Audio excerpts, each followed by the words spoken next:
మా పిల్లలకు డ్యాన్స్ చూద్దాం ఏమొస్తే మీరు ఈ సీరియల్ గురించి మార్క్స్ చెప్తే ప్లీజ్ ఆపేయండి సార్ పని చేస్తాను.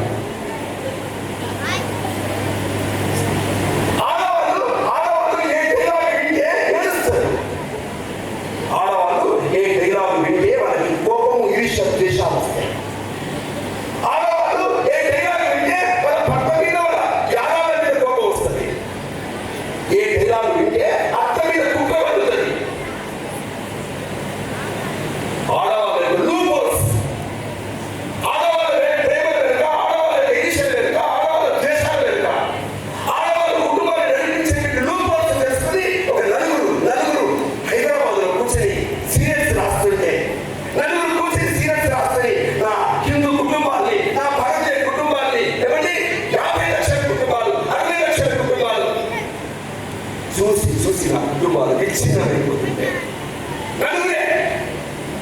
నలుగురే అసలు సీరియస్ 40 లక్షల కుటుంబాలు చూసి కుటుంబాలను నాశనం చేస్తుంటే ఏమంటే మీ కుటుంబాన్ని మీరు నడిపిస్తున్నారా ఆ నలుగురు నడిపిస్తున్నారా? మీ కుటుంబాన్ని మీరా సిలబస్ కలిగి నడిపిస్తున్నది వాళ్ళ. అందుకే దేశంలో ఈ 2 మాసాల పాటు పిల్లలు చదువుతున్నారమ్మా, పిల్లలు చదివే ముందు ఒక టామ్ జోన్ ఏమంటే ఒక ప్రశాంత వాతావరణంతో మీ కుటుంబం ప్రశాంతంగా ఉంటే ఈ 2 నెలలు ఏకాగ్రతతో ఆత్మవిశ్వాసంతో మీ పాఠశాల ఎలా ఉందో అదే మాదిరి ఇల్లు కూడా వాతావరణం నిలబడుతుంది. ఆ విధంగా తల్లులు సర్దించాలి, తల్లులు సఫలపడి నిలుతా నేను చెప్పి మనల్ని అమలు చెప్పాలి. ఏం చెప్పాలి చెప్పాలి. మరి నా యొక్క చేస్తే మా ఇల్లు ప్రశాంతంగా ఉండాలి. ఆడపిల్లలు పిల్లలు ఇంకా గారాబం చేయకండి, పాపలు గారాబం చేయద్దు. చేస్తే ఎందుకైతే మీకు తెలియదమ్మా, చిన్నపిల్లలు కాదు మీకు తెలిసిన ఈ దేశంలో 11 ఏళ్ళ పిల్లవాడు 11 years. నీ వయసు ఎంత? 13 years 14 years 11 years పిల్లవాడు 11 years పిల్లవాడు. వాళ్ళ నాన్న యజ్ఞం చేస్తుంటే పాలు ఇవ్వని ఆవుని దానం చేస్తుంటే ఆ పిల్లవాడు వచ్చి నాన్న ఎందుకు నాన్న పాలు ఇవ్వని ఆవుని దానం చేస్తున్నావు అని అడిగాడు. చిన్న పిల్లవాడు వాళ్ళ నాన్న చేసే తప్పులు. వాళ్ళ నాన్నకి కోపం వచ్చింది. నాన్న ఎందుకు దానం చేయాలన్నా? వాళ్ళ నాన్న చెప్పాడు, ఇష్టమైనది దానం చేయాలి, డబ్బు ఇష్టం దానం చేయాలి, నాకు బట్టలు ఇష్టం దానం చేయాలి, చదువు దానం చేయాలి, అలా నాకేం ఇష్టమో అది దానం చేయాలి. అప్పుడు ఆ పిల్లవాడు అన్నాడు, నాన్న ఏనన్నా నేను ఇష్టమేనా? నువ్వు నాకు ఇష్టం రా, నా కొడుకు ఒకే ఒక కొడుకు, మరి నన్ను ఎవరికి దానం చేస్తావు నాన్న? నేను యమునికి దానం చేస్తాను అంట. ఆ పిల్లవాడు తన తపశక్తితో యముడి దగ్గరికి వెళ్తే యముని దగ్గర కూర్చొని డబ్బులు అడగలే, ధాన్యాలు అడగలే, పెళ్లిళ్ళు అడగలే, భౌతిక వస్తువులు అడగలే. ఏమడిగాడు? అంత అస్థి ప్రారంభం అడిగాడు. ఏమడిగాడు?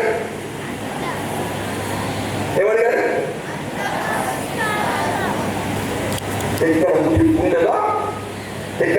ఉంటుందో అక్కడ ఏది ప్రారంభం అవుతుందో ఆ జ్ఞానాన్ని అడిగాడు, ఆత్మజ్ఞానాన్ని అడిగాడు. ఇద్దరం భూమిలో దాటాం, తర్వాత ఇద్దరం కనిపించారే, అంతమైపోయింది. దాని వృక్షం ప్రారంభమైంది. సూర్యుడు పడమటిని అస్తమించాడు, మరి పొద్దునే 6 గంటలకి ఉదయించాడు. మన దేహాలు, మన శరీరాలు వృద్ధాప్యం కలగడం, యాక్సిడెంట్ కలగడం, రోగాలు కలగడం, చచ్చిపోతే దేహాలు చచ్చిపోయాయి. కానీ ఆ హృదయంలో ఆత్మ ఉంటే ఆత్మ ఇంకొక శరీరంలో చేరి మళ్ళీ ప్రారంభమైంది. అంత స్థితి ప్రారంభం. నేను ఇంతవరకు తప్పులు చేశాను, మిస్టేక్స్ చేశాను, పొరపాటు చేశాను, తెలియకుండా చేశాను. నేను ఇప్పుడు జ్ఞానోదయం పొందాను. ఇక్కడ నేను తప్పులు చేయను, సరైన దారిలో వెళ్తాను. అందుకే నిన్నటివన్నీ నేను అస్తమించాను, తర్వాత మళ్ళీ ప్రారంభించాను కొత్త జీవితాన్ని. నేను ఎవరి గురించి చెప్తున్నాను? ఆ 11 ఏళ్ళ పిల్లవాడు యమధర్మరాజు అడిగినప్పుడు ఈ అంత ప్రారంభం గురించి మాట్లాడుతున్నప్పుడు ఆత్మజ్ఞానం పొంది భూమానికి తిరిగి వచ్చినటువంటి నచికేతుడు పుట్టిన దేశం నా భారతదేశం. నచికేతుడు పుట్టిన భారతదేశంలో కూడా మీకు 14 years, ఒక 13 years. మీకు కామన్ సెన్స్ ఉండదా? నాలెడ్జ్ ఉండదా? మీకు మనసు లేదా? చదువు తప్ప, నాలెడ్జ్ తప్ప, పైన ఉండేటువంటి ఆరోగ్యాలు తప్ప, పైన ఉండే దేశాలు తప్ప, పైన ఉండే డ్యాన్స్ తప్ప, పైన ఉండే మాటలు తప్ప, మీ అందరి శరీరంలో మీ మనసు, మీ హృదయంతో మీరు మాట్లాడుతున్నారా? మాట్లాడుకోలేదా? అదే కదా విషయం అంటే, అదే కదా పరిపక్వత అంటే, అదే కదా మిత్రుడు నిజమైనటువంటి ఆత్మతో మాట్లాడుకోవడం అంటే. మా భారతదేశంలో 11 years, 10 years ఆత్మతో ప్రసంగించి భగవంతుని చూసినటువంటి వ్యక్తులు పుట్టిన దేశం నా భారతదేశం. ప్రపంచంలో చూడాలా? ఇప్పుడు చెప్పండి, ఈ దేశంలో పుట్టినందుకు సిగ్గుపడాలా, గర్వపడాలా? గర్వపడాలా, సిగ్గుపడాలా?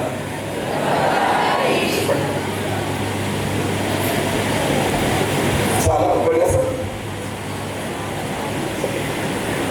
దేశం సార్, మన 12 కదా సార్.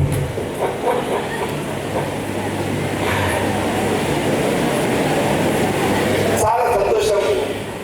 నేను ఎప్పుడైనా ఎస్పీఆర్ రమ్మని ఒక రోజు ముందు చెప్పే వచ్చేస్తాను, అట్లా వచ్చాను ఈరోజు నేను ఎస్పీఆర్. ఒక 1 day బిఫోర్, నిన్న కాక ముందే చెప్పాను. మా పిల్లలతో మాట్లాడాలని నేను చెప్పాను.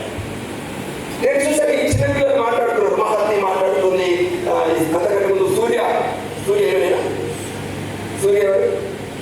సూర్య కామెంట్ చేస్తుంది, యాంకరింగ్ చేస్తుంది, తర్వాత ఈ ప్రణవి మాట్లాడుతుంది, తర్వాత మహాత్ని మాట్లాడుతుంది. మమ్మల్ని ఎందుకు అనవసరంగా చీఫ్ గెస్ట్ పిలుస్తారు? మీరే గెస్ట్గా పిలవాలా వద్దా? ఇంకోసారి పిలవాలా వద్దా? మీరు తెలియ మళ్ళీ చీఫ్ గెస్ట్ రావాలి మన పాఠశాల చీఫ్ గెస్ట్. అర్థమవుతుందా మీకు? ఎంత చక్కగా మాట్లాడారు. ఎవరో గిరియట నాకు తెలియదు. ఆ గిరి లేదట. గిరిని గుర్తు చేసుకునే కృతజ్ఞత భావం కలిగిన ఎస్పీఆర్ స్కూల్. ఎవరో లీడరట వయస్సు పెద్దదట, అందరికంటే సీనియర్ అట. ఆమె నుంచి తెలుగు నేర్చుకున్నటువంటి వినమ్రత భావం కలిగిన ఎస్పీఆర్. ప్రపంచంలో ఒకే ఒక దేశం ఆచార్య దేవో భవ, గురువు అంటే గురుతుల్యుడు అంటే గురుదేవో భవాని, గురువుకి నతమస్తకమయ్యేటువంటి దేశం భారతదేశం.